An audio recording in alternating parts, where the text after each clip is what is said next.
Hi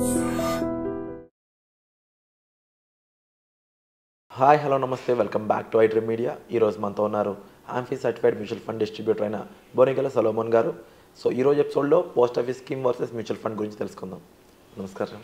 నమస్తే అండి విరాట్ గారు. సార్, మన ఆడియన్స్ ఎక్కువ మంది సొలోమన్ గారితో ఇది అడగండి ఈ క్వశ్చన్, పోస్ట్ ఆఫీస్ స్కీమ్స్ అంటే ఏంటి, అసలు అవి కంపేరబుల్ టు మ్యూచువల్ ఫండ్స్, అవి బెటరా ఏది బెటర్ అనేది అడగమంటున్నారు. సో దీనిపై మీ స్పందన.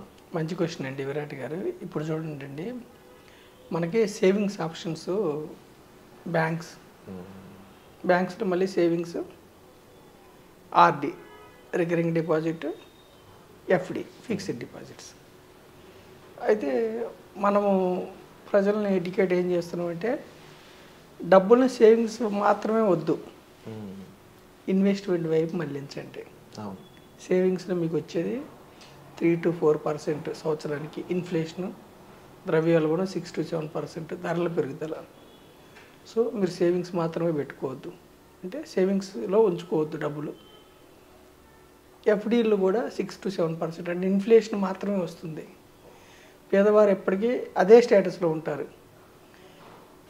అందుకని మనం ఏం చేస్తున్నాం, సేవింగ్స్ వద్దు, ఇన్వెస్ట్మెంట్ వైపు రండి. సో ఇన్వెస్ట్మెంట్ ఎక్కడన్నది కొద్ది నిమిషాల్లో మనం చెప్పుకుందాం. తర్వాత బ్యాంక్స్ ఎలాగే సేవింగ్ ఆప్షను, ప్రజలకి పోస్ట్ ఆఫీస్ కూడా సేవింగ్స్ ఆప్షన్. పోస్ట్ ఆఫీస్లో కూడా మనం ఫిక్స్డ్ డిపాజిట్ చేయవచ్చు, రికరింగ్ డిపాజిట్ చేయవచ్చు. సీనియర్ సిటిజన్స్కి ఒక 1%, 1.5% ఎక్కువ కూడా ఉంటుంది.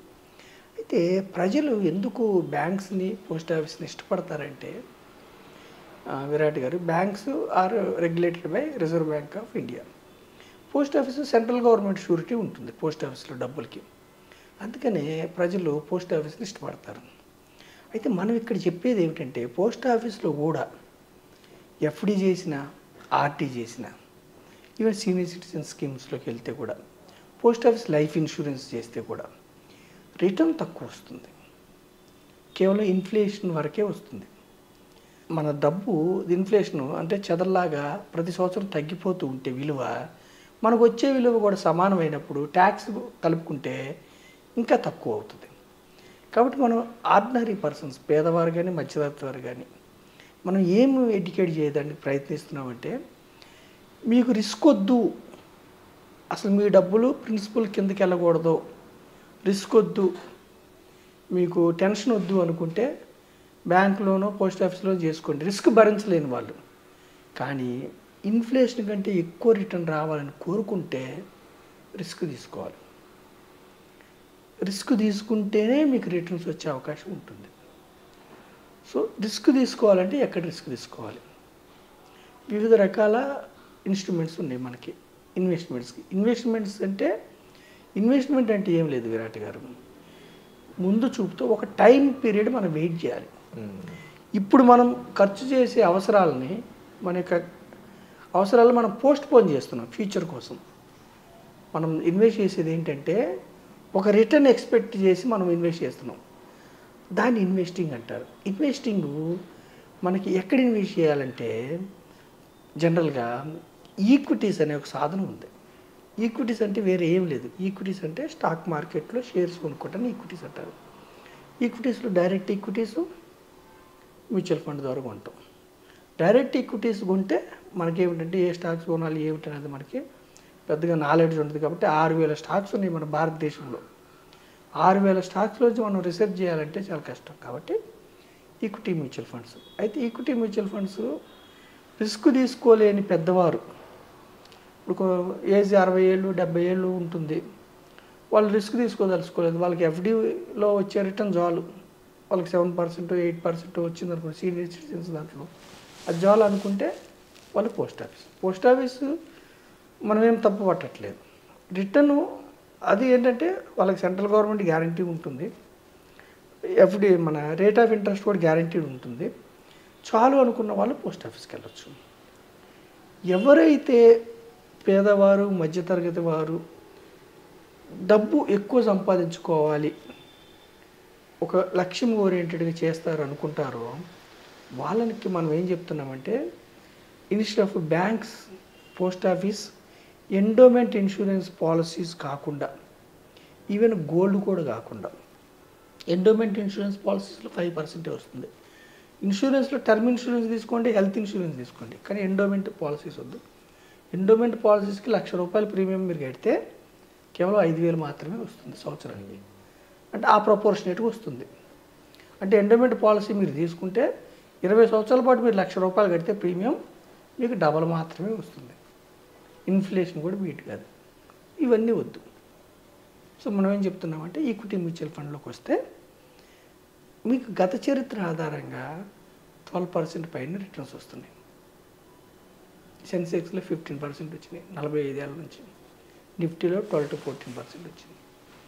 సో ఈక్విటీ మ్యూచువల్ ఫండ్స్ అంటే సెన్సెక్స్ స్టాక్స్ కొని తీసుకుంటారు, నిఫ్టీ స్టాక్స్ కొని తీసుకుంటారు, తర్వాత మళ్ళీ నిఫ్టీ 150, నిఫ్టీ 500 స్టాక్స్ నుంచి తీసుకుంటారు. కాబట్టి ఇంకా ఎక్కువ రిటర్న్ వచ్చే అవకాశం ఉంది.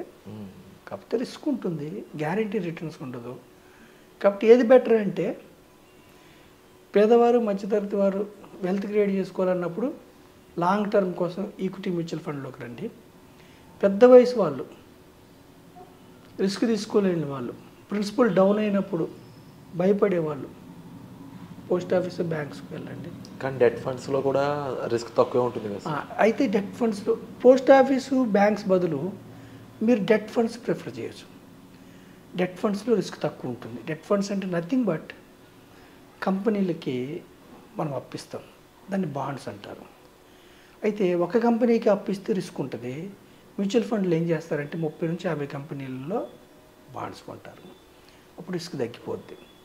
అది కూడా ఎలాంటివి అంటే క్రిసిల్ మనకి సిబిల్ రేటింగ్ ఎలా ఉంటుందో వ్యక్తి ఇండివిజువల్స్కి, కంపెనీస్కి క్రిసిల్ రేటింగ్ అని ఉంటుంది. క్రిసిల్ AAA అంటే హై స్టాండర్డ్, డిఫాల్ట్ అవ్వడానికి అవకాశం లేదు, చాలా తక్కువ.